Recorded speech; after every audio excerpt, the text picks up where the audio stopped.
In the 80s, I read this story, and I just remember one line from the story, true story about this woman working in South America, and I forget who, somebody captured her, and they held her to a gun, and, hold a gun at her and forcing her to do something that's immoral. And I loved her response. I just remember her response was something like, "Really? You're threatening me with resurrection." Isn't that a great line? Because, in the movies, it drives me up the wall. Somebody has a gun, and they force you to do something, immoral, something you don't want to do. I always think about that in movies. How ridiculous. What if you had somebody who said, "Really? You're threatening me with resurrection?" And the people gave up because they could have killed her, but she just said no. I love her stubbornness. And here's my point. I don't think there's enough stubbornness in the world. If you have real hope, why wouldn't you be stubborn? You're just going to threaten me with resurrection. And the first reading from Maccabees, that's what it's about. And even before Mass, I have to tell you, some people were saying, "Oh, I hate that reading. It's just torture and all that." I love it. I love that first reading. Because it's bravery and courage and really faith. Where you have what's going on in Maccabees. The Greeks, Alexander the Great, they took over the world. And afterwards, the Greeks want the Jews to give up their religion. And so they create this torture. You just have to renounce your religion. Jews don't eat pork. So they'd force them to eat pork. And so you have these great battles where all these heroic people who they don't give in.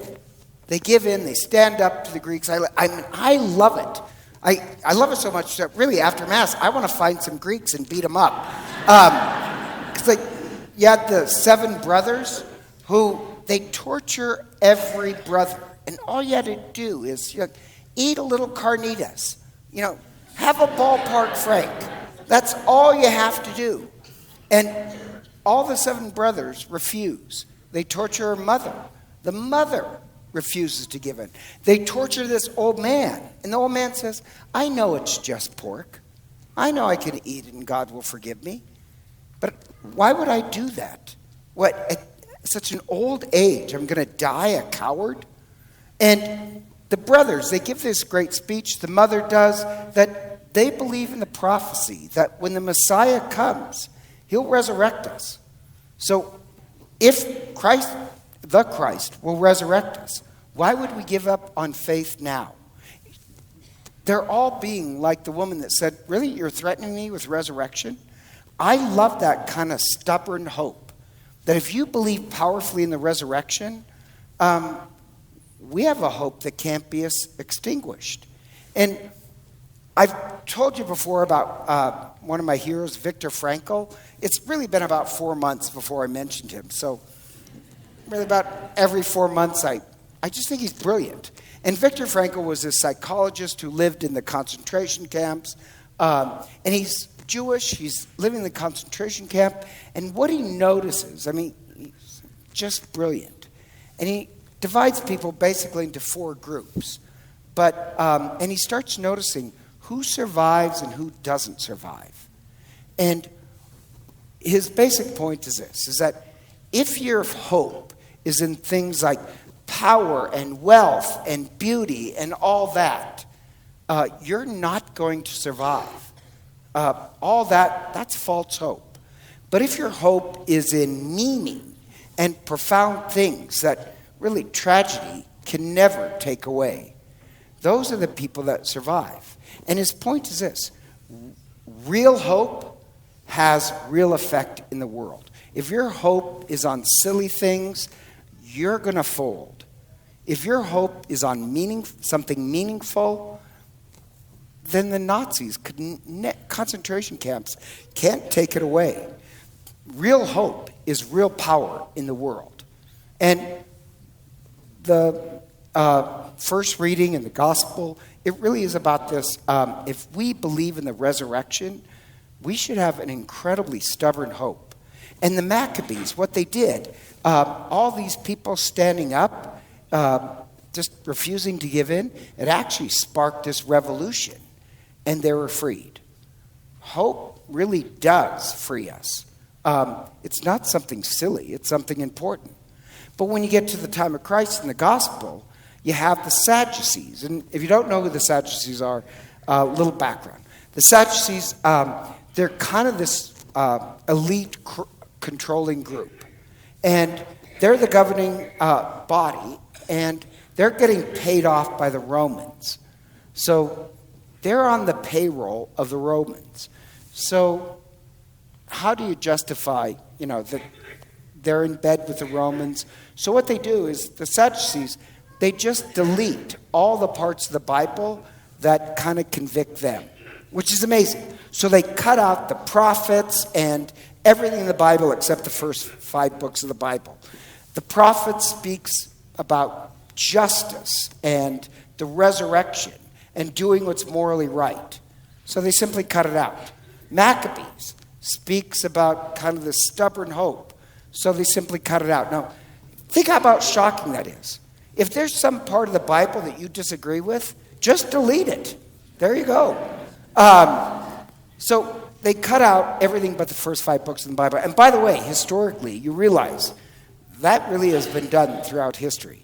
Like Martin Luther, when he breaks away from the Catholic Church, if you're ever wondering why Catholic Bibles are bigger than Protestant Bible, Martin Luther had some problems with some parts of the Bible. So just delete them. There you go. And so the Sadducees, when they delete it, all the stuff about justice and resurrection, it all gets deleted out. So the Sadducees, when they come to Jesus, speaking about the resurrection, they come up with this really silly analogy that they make heaven work just like earth. So they say, well, if there is such a thing as heaven in the resurrection, then imagine a man who marries one woman and she dies, and he marries a bunch of women. Well, in the resurrection, who is he married to? It's a silly question. They think they're being logical, but the problem is that they think heaven works just like earth, just bigger and better, but with the same categories. And once again, a lot of religions think like that. When I was in 3rd grade, shouldn't say this, and I'm sure they're good people, but this one denomination that tends to go door to door to people, I didn't tell you who. I'm in 3rd grade, and they come to the door, and they ask for my mother, and I'm just kind of curious because I know they're religious people. And he's talking to me, and he pulls out this picture of heaven. And he says, this is heaven. Wouldn't you want to go there? And I'm looking at the picture. Of course, I'm Irish, so I'm naturally cynical. And I'm looking at the pictures, and what I'm noticing, and I know it's weird, is they're wearing cardigan sweaters. And so I said, in heaven you need a sweater? So even in 3rd grade, I was like, heaven is not the same as earth. It's completely different. So their analogy is silly. And basically, Jesus calls it silly. And Jesus refuses to explain heaven or describe it. He wants our attention on how we're acting on earth. All he really says is, in heaven, people aren't given into marriage and marry and all that. Heaven is much different. We are wedded to God in heaven. We are in this state of oneness with love. It's not like here on earth. It's this oneness of love. So people don't marry and get married. It's, thank God, much different than earth. It's this oneness with love. And as you know, one of my favorite saints is Saint Bridget. Love Saint Bridget. And I know I've told this before. I don't care. I have a picture of Saint Bridget. She was amazing. She is holding a bowl of fire. And if you don't know who Saint Bridget is, There's St. Patrick and St. Bridget. Everybody remembers St. Patrick, thank God.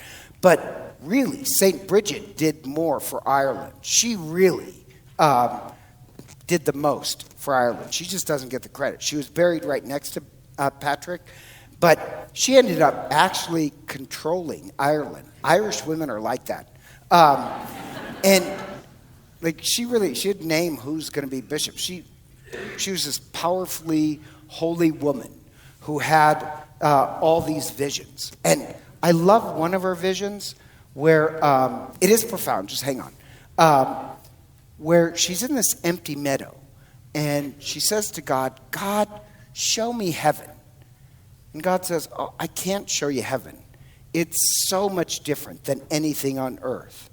But let me show you what heaven is like."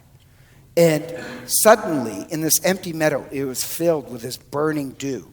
And for the ancient Celts, fire was a symbol of God. And just the burning dew was everywhere.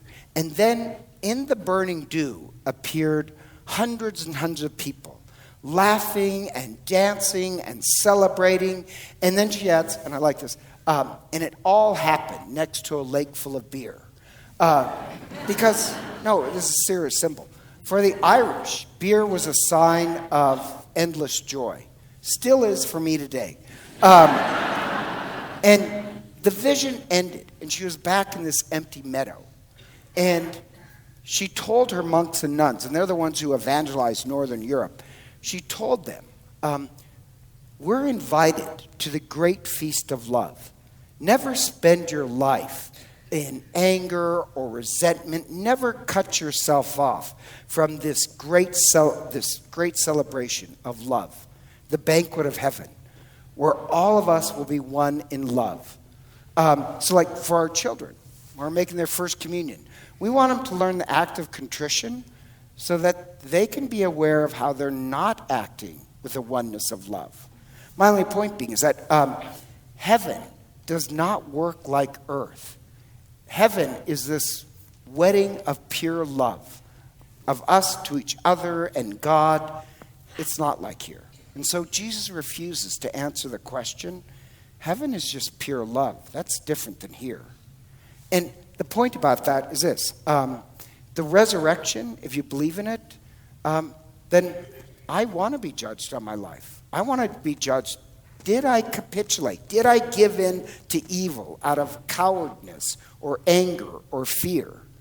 And if we believe in the resurrection, then like the 7 brothers, or actually more than that, but the 7 brothers, shouldn't we have this stubborn hope in the world? What are they going to do? Threaten us with resurrection? The same way they sparked this revolution, our hope should spark a revolution. And Frankl is right. Real hope makes a difference in the world. I pray for us who profess the resurrection that we do have a stubborn hope. And so now for all our children who are going to make their first communion and first reconciliation, I invite them up. And is anybody making their first reconciliation?